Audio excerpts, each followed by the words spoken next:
వాడు చెప్పిందేమన్నా అర్థమైందా గురూజీ? నేను చెప్తాను వినండి. నేను అది రోడ్డు మీద వస్తూ ఉన్నాం. అది ఏదో ప్లాన్ చెప్తూ ఉన్నాడు. నా మీద కోపంతో అది గబగబా వెళ్ళిపోయాడు. అమ్మవారి ఫ్లెక్సీ ఒకటి టపీమని ఆది తల మీద పడిపోయింది. చిన్నగానే పడింది కానీ పెద్ద దెబ్బ తగిలింది. తక్షణం మాట పడిపోయింది. వెళ్ళి హాస్పిటల్లో చూపించాను. రిపోర్ట్లు పంపిస్తాను అన్నారు. డాక్టర్ కోసం ఎదురు చూస్తున్నాం. వచ్చేస్తారు డాక్టరు. ఓ అదిగో వచ్చేసారు డాక్టరు. చూడండి. రిపోర్ట్ వచ్చిందా? వచ్చింది మేడం. ఏమైంది? నాలుకని కంట్రోల్ చేసే మజిల్స్ డామేజ్ అయ్యాయి.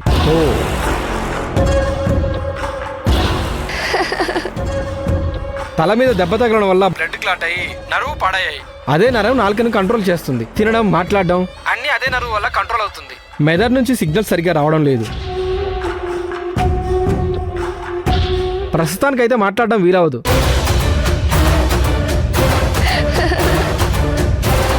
ద్రవ పదార్థాలే ఆహారంగా ఇవ్వండి. సరవడానికి ఎన్ని రోజులు పట్టొచ్చు? 1 సంవత్సరం వరకు పట్టొచ్చు.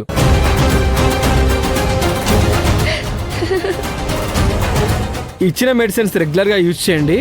టైం అంటూ చెప్పలేం. సరే డాక్టర్. మీరు వెళ్ళండి. అలాగే. గురూజీ మీరు విన్నారు కదా. నేను దీని వెనుక ఎవరిదైనా హస్తం ఉందేమో తెలుసుకుంటాను. అలా ఏం అనిపించలేదు. ఎవ్వరూ కనిపించలేదు. నాకేమనిపిస్తుందంటే ఆ బోర్డు సరిగ్గా కట్టలేదని.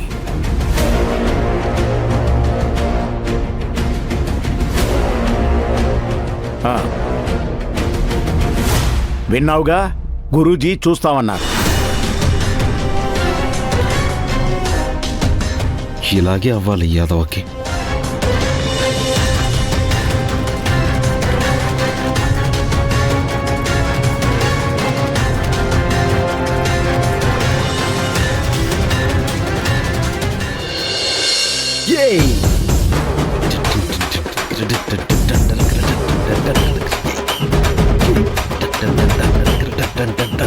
ఏంటి హ్యాపీగా ఉన్నావు?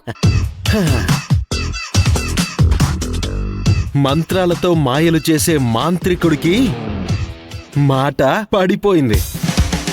దేవి జగన్మాత మళ్ళీ అతనికి మాట రానివ్వకు. అతనికి ఇదే కరెక్ట్. హే, ఏం మాట్లాడుతున్నావు? మీ అన్నకి మాట పడిపోయింది కదా, దాన్ని నేను హ్యాపీగా సెలబ్రేట్ చేసుకుంటున్నాను. హే, మాట పడిపోతే నీకంత సంతోషమా? అంతే కదా మరి. అంతకు మించి నాకేం కావాలి? హే, ఇంకొక్క మాట మాట్లాడావే అనుకో బాగుండదు చెప్తున్నా. సరే మాట్లాడను. ఎలాగూ మీ అన్న కూడా మాట్లాడలేడు కదా, నేను కూడా తోడుగా పాపం సైలెంట్ గా ఉంటాను. హే, ఆపు. ఆపు. సాయంత్రం నీకో ట్రీట్ ఇప్పిస్తాను, రెడీగా ఉండ.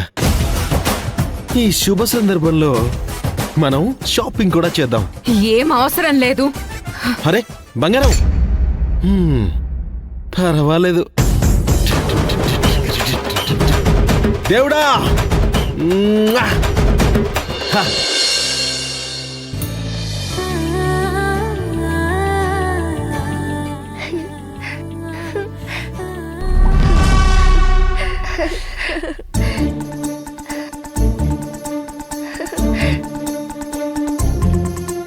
ఏంటి భైరవి అంత హ్యాపీగా ఉన్నావు?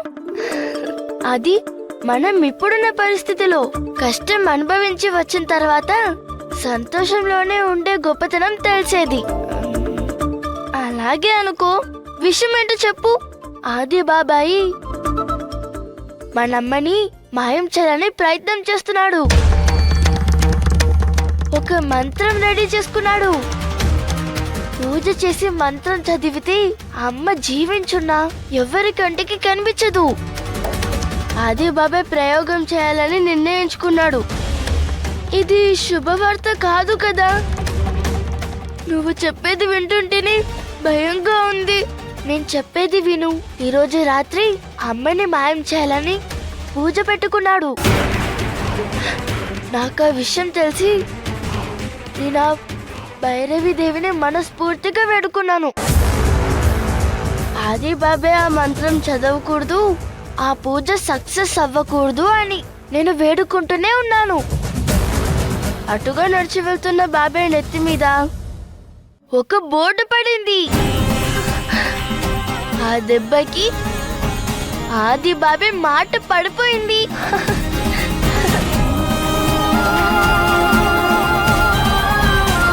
ఇంకిప్పుడు ఆది బాబే మంత్రాలు చదవలేడు, అమ్మ మీద మంత్రం ప్రయోగించలేడు. అబ్బా, ఎంత మంచి న్యూస్ చెప్పావు. నీకు స్వీట్ తినిపించాలి అంటే తినిపించలేనే. నీకు తినిపించగలిగితే కేజీల కేజీల స్వీట్స్ తినిపించేదాన్ని. థ్యాంక్ యూ అక్క. నిన్ను హత్తుకుని ముద్దుల్లో ముంచేయాలనుంది. నువ్వు ఆ మాట చెప్పావు కదా, అదే చాలు. అదే నాకు సంతోషం. Thank you so much. ఇంకేంటక్క విషయం?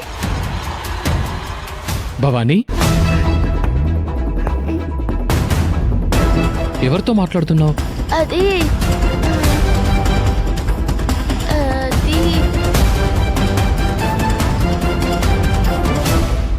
స్కూల్లో డ్రామా ఉంది, అందుకే డైలాగ్స్ నేర్చుకుంటున్నాను.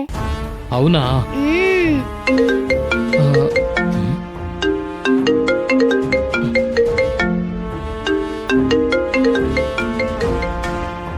ఆ, ఎవరతను?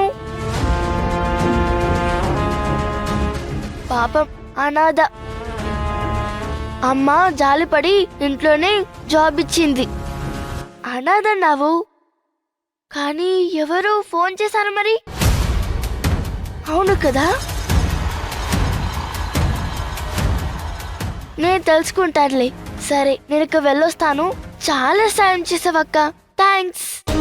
Bye bye.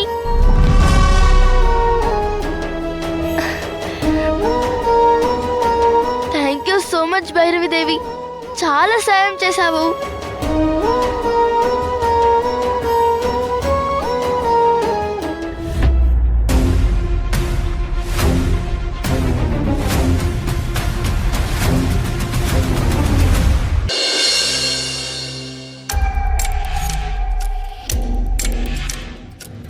బాస్, చైత్ర ఏమంటుంది?